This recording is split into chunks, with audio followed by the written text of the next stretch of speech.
much for getting on with us tonight. My pleasure. So you got me fired up over that $900. I think I stole that. So I call it case, copy and steal everything that I like. So I'm still in it.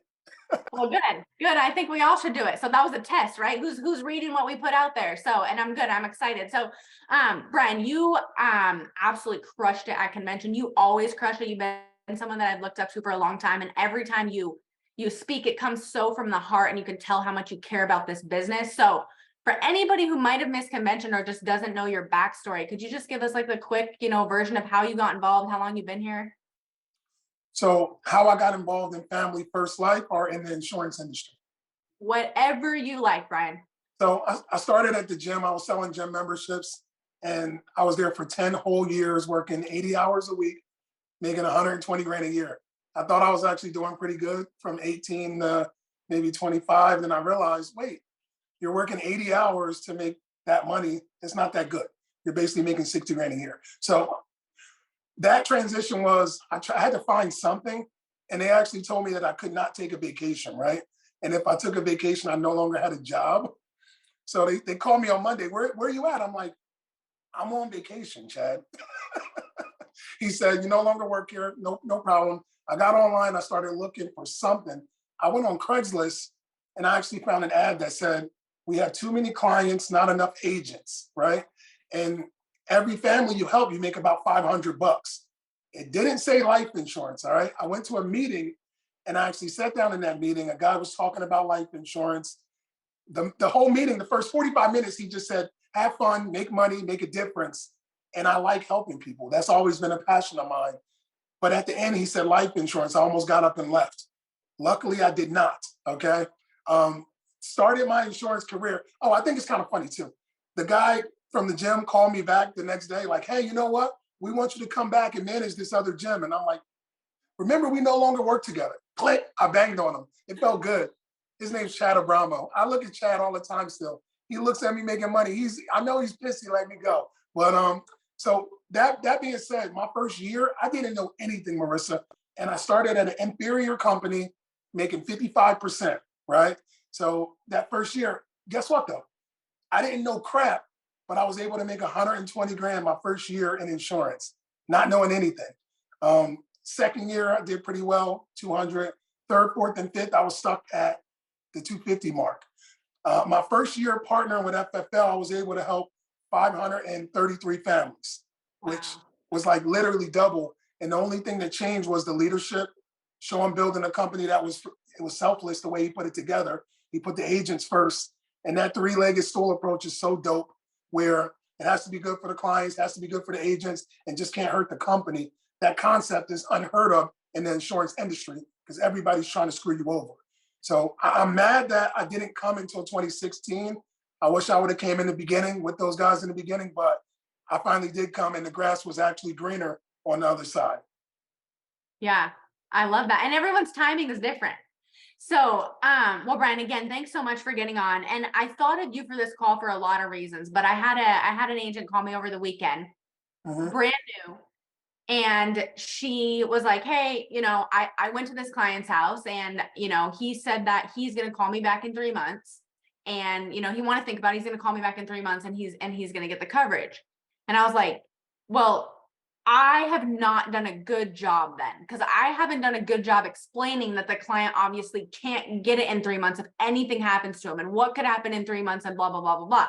So I think, Bryan, sometimes myself and all of us, sometimes we get really caught up in like the business, and we always have more leads and we always have more clients, and that's so amazing. And I thought about your story, and I'd love for you to touch on, you don't have to tell the whole thing, but why is it so important to try to protect every single person that we sit with? So I'll just keep it real, and I'll say this, okay? Who on here, and I only can see the first 30 people on this one screen right here, but who all's had a death claim before? Can you raise your hand? So we got 1, 2, there's maybe 7 people on this page, okay? At this point now, I've had 21 of them. Wow. Okay? With that being said, it only took one to realize like how powerful what we do is, all right? So I literally go in every single home thinking that it's my last chance to help somebody. Okay. Um, we're aggressive. As agents, we're aggressive. Most companies are not as aggressive as we are. And 9 times out of 10, when you're sitting with a family, they're not going to have somebody else coming behind you trying to protect them, right? I've also, hey, Marissa, have you ever had somebody actually call you because you left a business card? One Have you had? time. Okay. So I don't leave business cards. And if I was doing in the home, my last 2 years in the home, I never left a business card if they were not my client. And it's because I got a call before, hey, my dad has your business card. Can you tell me what company he has? Because we can't find his policy. And they, oh, what's your dad's name? And I look it up and he doesn't have a policy. So that was the time where that was still in the beginning where I wasn't pushing and giving every single thing I had in the home. I actually felt like crap, if I'm being honest, because I felt like I probably let that guy down. But I said after that first death claim and after that right there, that I would never not leave everything on the table. Because God forbid somebody dies without coverage, it ain't going to be my fault. I literally did everything in my power to try to protect that family. Okay. And the way that I kind of tie it together, though, is I look at every single one of these families as if it's one of my family members. And if you know, everybody's living, right? Until they're not. Literally, every single person is going to die, but nobody knows when. You don't know when your time is up. When Sean even talks to this day, Sean talks about that story. He wrote an application on that guy and he was riding his motorcycle, trying to weed from a deer and he died. I still tell that story because that's so real. Now imagine if Sean hadn't pushed in that home. That guy would, I could wait a little bit. If I remember the story correctly, the guy even wanted to prolong the first monthly premium payment. And Sean's like, nah, we're going to push it through now. And if he hadn't, that guy would have been unprotected. I go in every single house literally fighting a battle. And I say to myself every single time, there's no way I'm leaving them unprotected. And I'm willing to say some crazy stuff. I'm willing to do some crazy stuff because guess what? I don't care what they think as long as they know I'm coming from a good place. Marissa, if somebody's keeping it so real with you that they're willing to say some uncomfortable stuff, don't you kind of look at that person a little different? Yeah. If somebody's willing to fight with you, not fight, but like if somebody's willing to literally challenge you, I look at them like, wait a minute. If this person willing to say some uncomfortable stuff to me and challenge me, that's the same way they're going to challenge this insurance company to get me my money when I'm gone to protect my family. Does that make sense? Yeah. Go in every house, guys, knowing that this person, they don't know any better. I treat them like kids. I go in, I educate them, I'm teaching them all about it. They don't know anything. We have a license to literally, I can't say that. I can't say okay. We have a license, okay? But this license has us knowing 1,000 times more than everybody else. They think they know. Even the smart ones, they don't know anything. But we do. It's our responsibility to leave them in a better place. Every single time I talk to somebody, it's my job to leave them in a better place than when I found them. And I don't take it lightly. That girl, the one that did it, you don't want to put her on the spot, but has she had a death claim yet? No. So what I would do is I would challenge each person on here. If there's 120 people on here right now, if 30 of you have had death claims and the rest of you have not, I would tell you to get with somebody that had a death claim. Ask them what it felt like to actually lose a person, like somebody actually died. And they either delivered a check. What was it like when they got a hug from that family? What was it like when they got a thank you, where somebody was like, man, thank you so much. Yeah. Imagine pushing that extra mile and asking those extra couple questions and getting uncomfortable and they got it.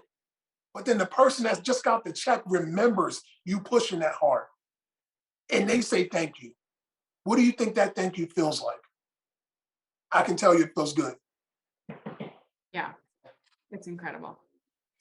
Bryan, that's huge. And I had my first claim like 1 month into the business. And that's when I was like, yo, before this, I was here for money. And now it just changed. Like, it's not about money anymore. right?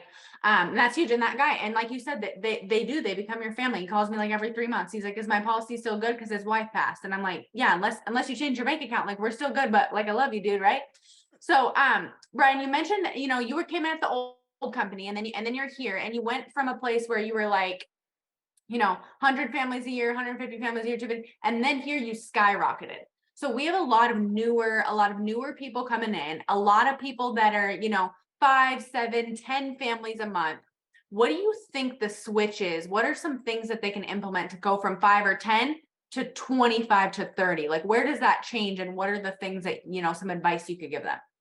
So first off, Marissa, it's all up here because at the other company, the practice company, 20,000 a month, you were like a superstar. Nobody was doing that. Okay.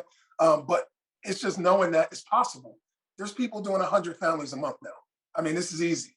But when I first came here, the what we were talking about was all full-time agents could do 10 families a week. If you're full-time and you're working 40 hours, there's no reason you can't do 10 families a week, 40 a month. And I started screaming, part-time agents, there's no way part-time can't do 20. And people thought I was crazy. And then people started doing it. This is like the 4-minute mile. But now everyone's running 4 minutes. People are probably close to running 3. You know what I mean? Like, just to know that other people have done it, it makes it so much more attainable. Like, anybody can do it here if they're willing to work. Now, I'm not going to scream from the rooftop, anybody can win. No, you have to be committed. You have to be protecting your dial time.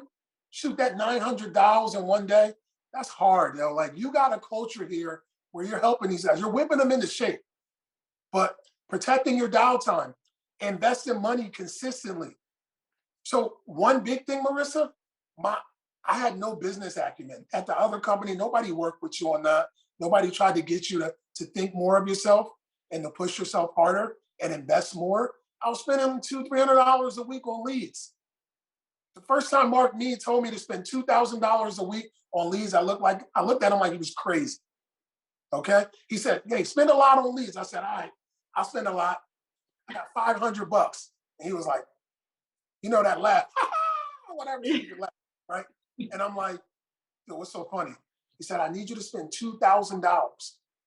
And I was like, damn. At the time, I was kind of broke. I ain't gonna hold you. I might have had like $6,000 to my name, and my bills wasn't paid yet, right? So then I was like, all right, cool. I took 500. I ain't gonna lie. I took 500. I made 2,500 back, right? And then I came to him and I said, look, I got 2,000. What was you saying? He said, spend $2,000 a week every week for the rest of the year. I did that. And then I was able to do 533 for the year.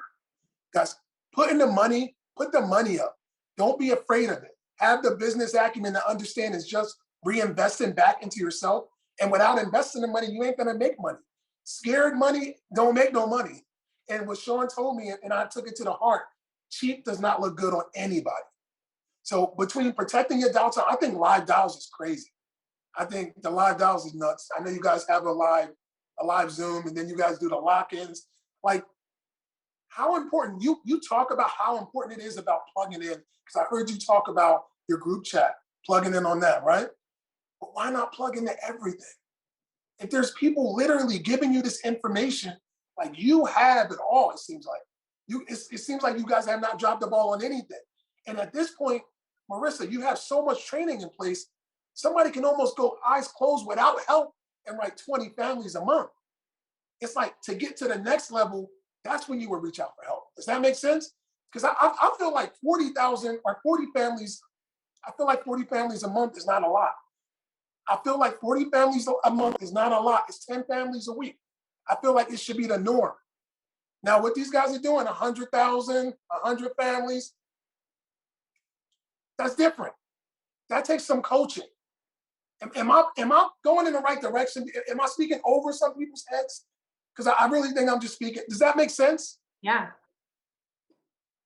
You got me excited right now. I'm thinking about, like, Bryan, did you ever, and I was really uncomfortable investing in leads too, and then you just had to do it. You had to bite the bullet. And right, people are like, how do I get comfortable with that? I'm like, you don't, you just do it. Like, you just have to do it. But did you ever have any, did you ever have any, and then if you have people on this team, what is your, on your team, what is your advice to them? Any like negativity around the leads, right? They didn't answer the phone. Are these even real? What's your thought on lead types, where the company's going with leads, and what your lead mix would be right now? So the first part of the question, was I ever nervous about buying leads? Well, I know you were nervous about buying leads, but did you ever have any, like, once you got the leads, did you always look at them as families? How were you so intentional about your leads? Okay. Did you ever say these suck? Okay. So that's actually good. Um, so I actually worked leads that actually did something before, right? So I always did know, like in the very beginning of my career, somebody handed me a stack of leads. There was 10 of them. And he said, hey, there's 10 leads here. Out of these 10 leads, how many can you help? And I was like, they asked for help? He's like, yeah. I'm like, 10, all 10. And, I was just naive. I was green or whatever, right? But he was like, hey, you're right. And then he gave the 10 leads to another person and said, hey, how many of these leads can you help? She said, 2. He said, hey, you're right. So I really just, all that to say, it's all here and the leads need help. So a lead is a lead. And at one point, I think I found myself maybe one point being negative early on in my career. Oh man, these leads suck. These leads suck. The only problem, Marissa, is that the moment that I took the blame from me sucking and putting it on something else that wasn't inside of my circle of influence, I gave up the power. So when you give up the power, you have no control over your future, right? So I said, no, hold on. The leads don't suck. I freaking suck. Let me get better.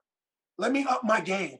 Let me get around people that are doing it at a higher level, which is then when I said, you know what? I'm living in Philly. I don't give a crap if I got to drive 4 hours to get around Sean, to get around Dom. I literally had Dom come stay at my crib. I was living in a 1-bedroom apartment. And Dom said, hey, I'm coming to Philly. He said, I'm staying in a hotel. I said, no, the hell you not. Come to my crib, bro.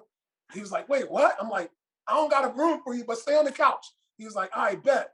And I literally sat there and watched him make phone calls. And I said, okay, they're better than me because they're spending more than me.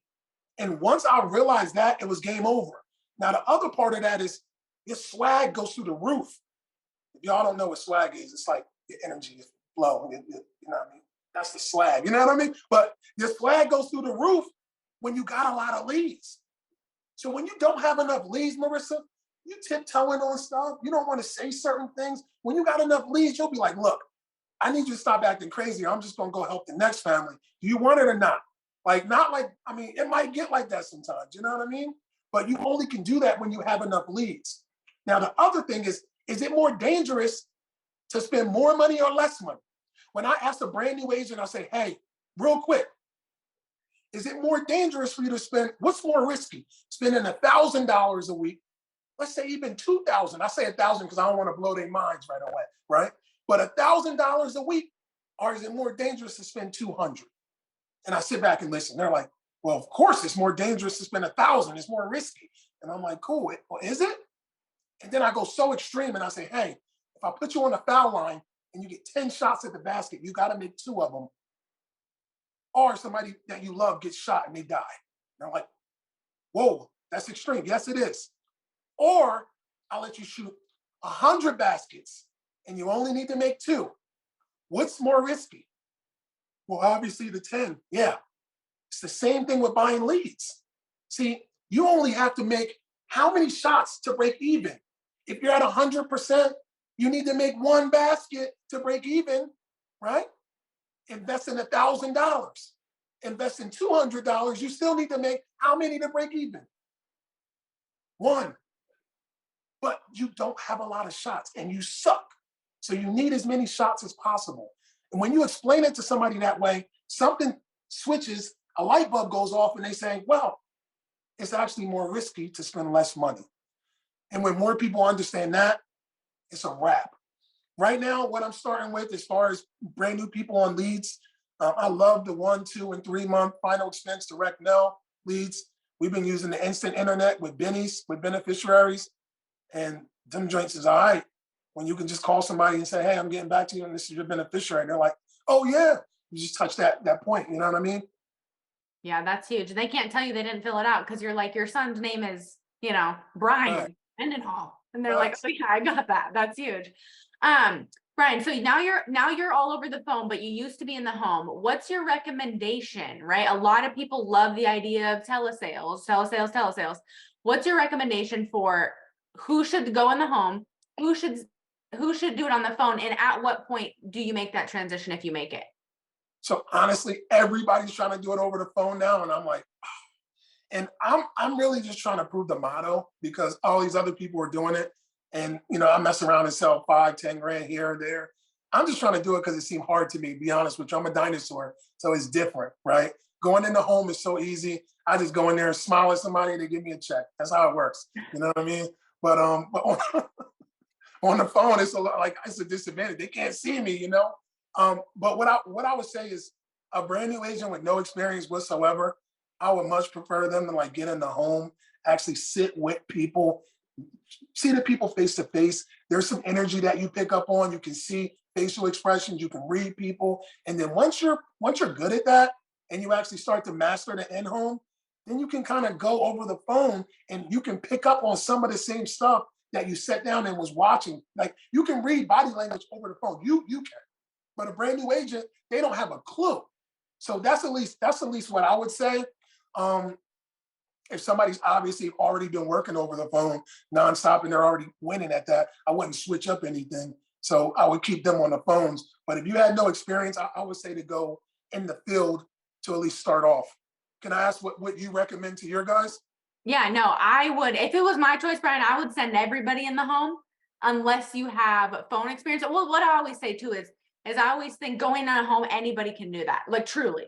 Like my first 5 appointments, I was like, I came out and I was like, I I think I sold it. And my manager was like, what do you mean you think? Like, did you put the information in the application? I was like, yeah, I put all the information in. She's like, okay, so you helped the family. And I'm like, oh, okay. So you can literally know nothing, but people are gonna like you, right? You're getting there, you're charismatic, you get to talk to people, again, their body language, things like that.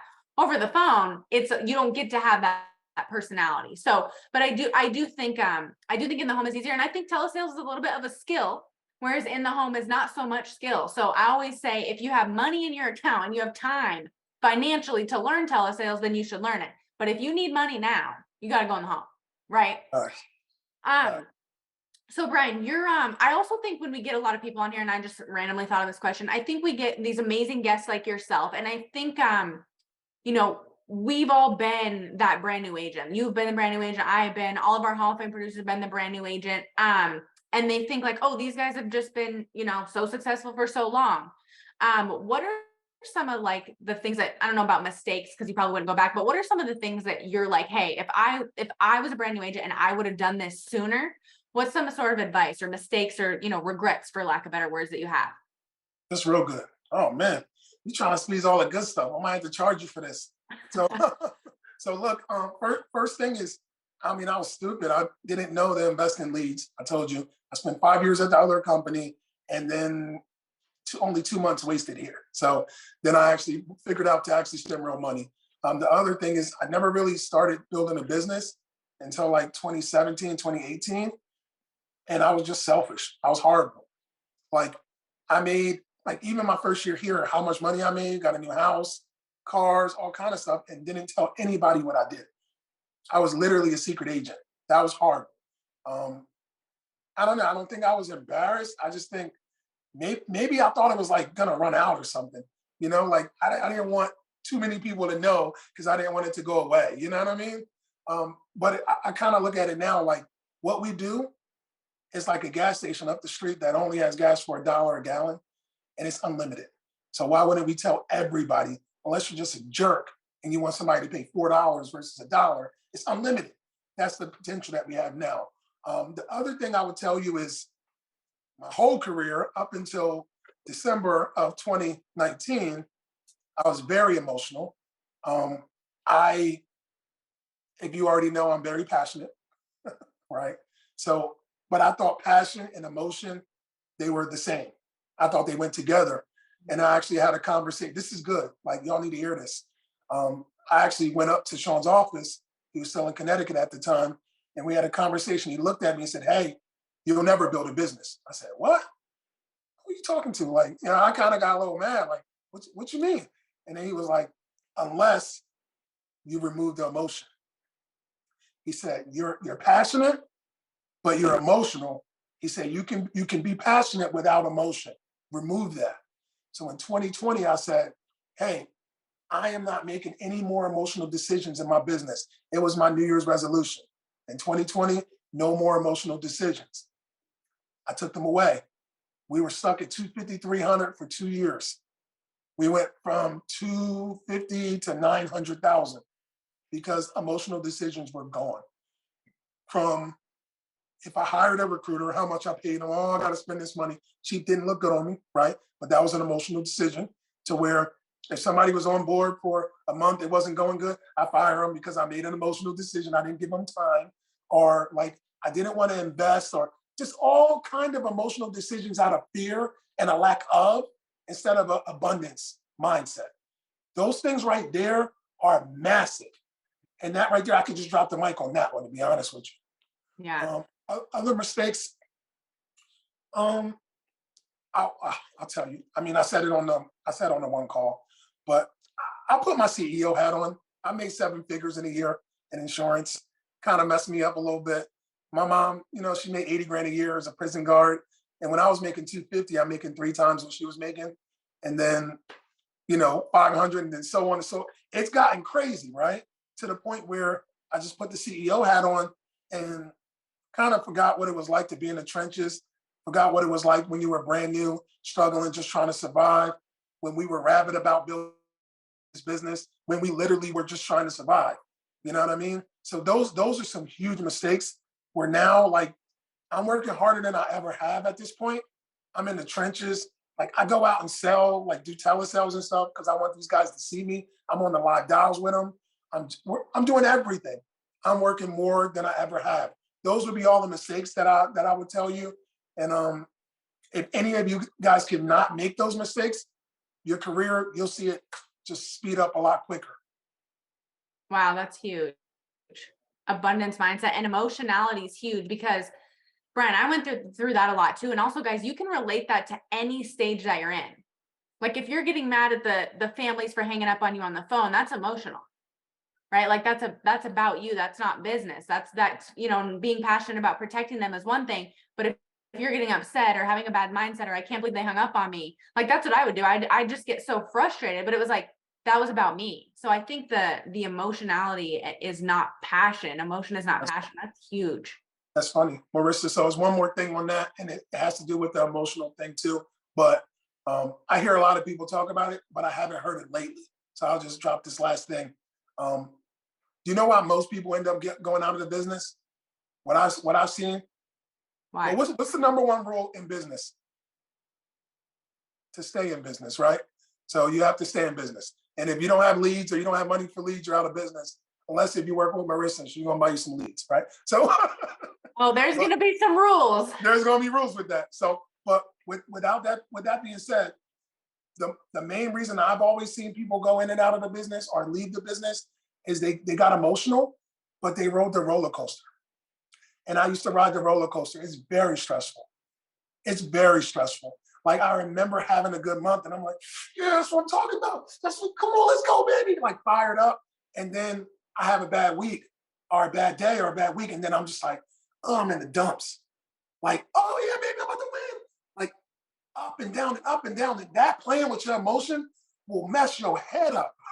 So if you just stay even kill, like I remember I would call Mark or call Sean about a victory, or hey, I just hired this one guy, this guy's about to kill it. Like they're like, yo, come down, stay here, please.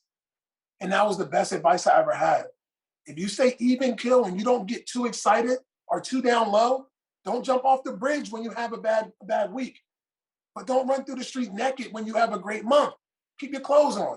And it's just I love that. I love that. And the same, Bryan, for consistency. And I don't know, you probably never did this, but what about like emotionality, but also consistency? Like I would have a big month and then I'd be like, dude, vacation 3 weeks, right? And then I would come back and I'd be broke. I'd have like a bunch of my policies fell off. I had chargebacks, and then I'd have a huge week. And then I would go like, on a weekend to the beach. so here's the deal. I've done it, but then I've also felt the pain. I got stung by it. It sucks. So what I realized is, I don't know if any of y'all had momentum before, like real momentum. The way I look at it is, you're priming the pump, right?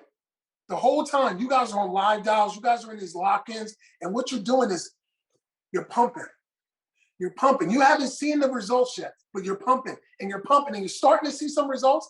As soon as it starts flowing, just a little bit starts flowing, you stop pumping. You go on vacation.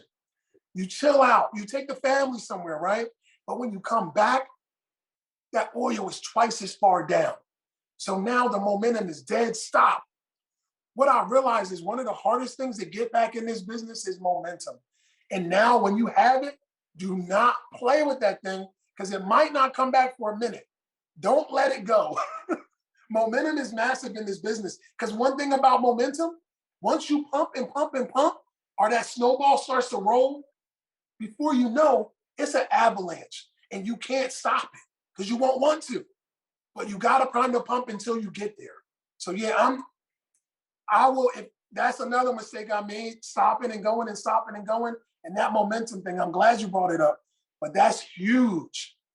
That's like the biggest thing in this business that will take you from where you are to freaking superhero status, momentum. Yeah, that's huge. I love that, Bryan. And your analogies are like, I'm gonna be like, remember what Bryan said about the pump, guys? Like the pump, like let's go.